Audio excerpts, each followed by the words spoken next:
दोस्तों आज जो मैं आपके सामने केस लेके आया हूँ उसे सुनने के बाद आप भी चौंक जाएंगे और आप भी सोचेंगे कि आखिरकार कैसे एक बेटा अपनी माँ को कंबल से गला घोट कर मार डालता है।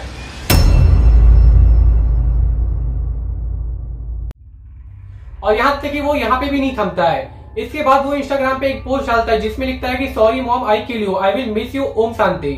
वही इस वाकया को पूरा जानने के लिए हमारी इस वीडियो में बनी रहे। दोस्तों अभी जो आप स्क्रीन में दो शख्स को देख रहे हैं जिसमें लड़के का नाम नीलेश गोस्वामी है, वही इसकी उम्र 21 साल बताई जा रही है। वही जो आपको इस फोटो में जो महिला दिखाई दे रही है वो नीलेश गोस्वामी की मां है, उनका नाम ज्योतिबेन गोस्वामी है। वही उनकी उम्र 48 साल बताई जा रही है। दरअसल ये मामला गुजरात के राजकोट की है, जहाँ पे भगत सिंह यूनिवर्सिटी के पास एक गार्डन होता है, जहाँ पे ये 21 साल का लड़का जिसका नाम नीलेश गोस्वामी है वो अपनी माँ का कत्ल करता है और वहीं पे उसके साथ लाश के साथ बैठे रहता है। और इसके बाद ये इंस्टाग्राम पे ये पोस्ट करता है कि sorry mom I kill you, Om Shanti I miss you. मतलब कि मैंने आपकी हत्या कर दी है, मुझे माफ कर देना और भगवान आपकी आत्मा को शांति दे। दोस्तों बताया जा रहा है कि ये जो शख्स है पहले अपनी माँ पर चाकू से हमला करता है और जैसे जैसे इसकी माँ चाकू से बच जाती है और चाकू को दूर फेंक देती है, लेकिन जो ये शख्स है वो यहाँ पे रुकता नहीं है। इसके बाद वो अपनी माँ का गर्दन घोट के मार डालता है और यहाँ तक कि गर्दन घोटने के बाद उस गार्डन में अपनी माँ की एक तरफ उसकी लाश होती है, एक तरफ ये बंदा होता है और ये इंस्टाग्राम पे लिखता है कि sorry mom I kill you, I will miss you, ओम शांति।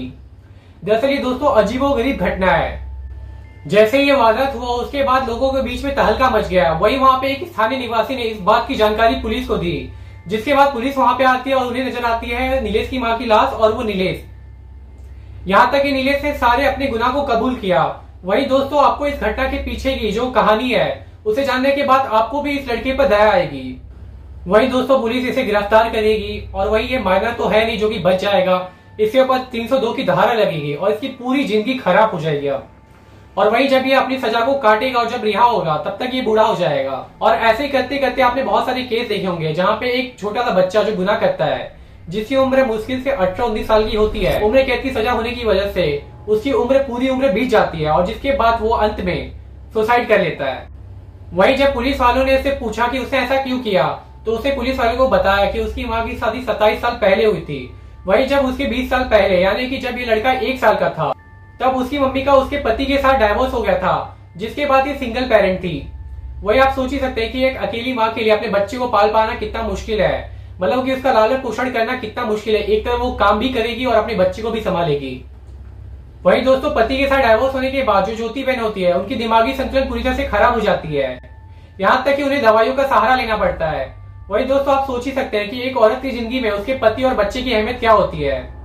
वही उसके पति ने तो उसे पहले ही छोड़ दिया होता है, जिसके बाद उसे अपने बच्चे को संभालना होता है और इसी बीच में उसे ये बीमारी हो जाती है। वही नीलेश का कहना है कि कुछ महीने पहले ही उसकी माँ ने दवाई लेना बंद कर दिया था।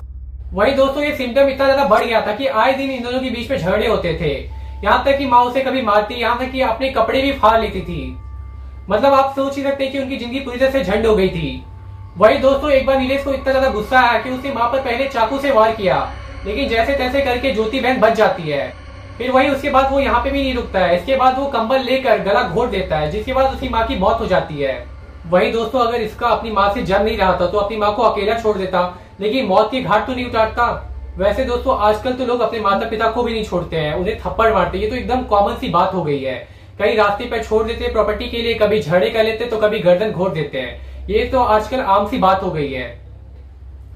वही दोस्तों अगर कोई मानसिक तौर पे बीमार है तो ऐसी घटनाएं देखने को आपको मिल सकती है। वही इसी वजह से दो लोगों की जिंदगी खराब होती है। वैसे तो इसकी माँ की जिंदगी तो पहले ही खराब हो गई थी जब इसके पति ने इसको डाइवोर्स दिया। फिर उसके बाद इसे जो बीमारी हुई और जब इसके बाद उसके खुद के बेटे ने उसे मौत की घाट उतार दिया। लेकिन इसमें इसकी सिर्फ माँ की जिंदगी खराब नहीं हुई, बल्कि इसने अपनी जिंदगी खुद से भी खराब कर ली, क्योंकि इसके बाद इसे कम से कम 25-30 साल की जेल होगी, जिसके बाद ये अपनी पूरी जिंदगी को खराब कर दिया इसने पूरी तरह से।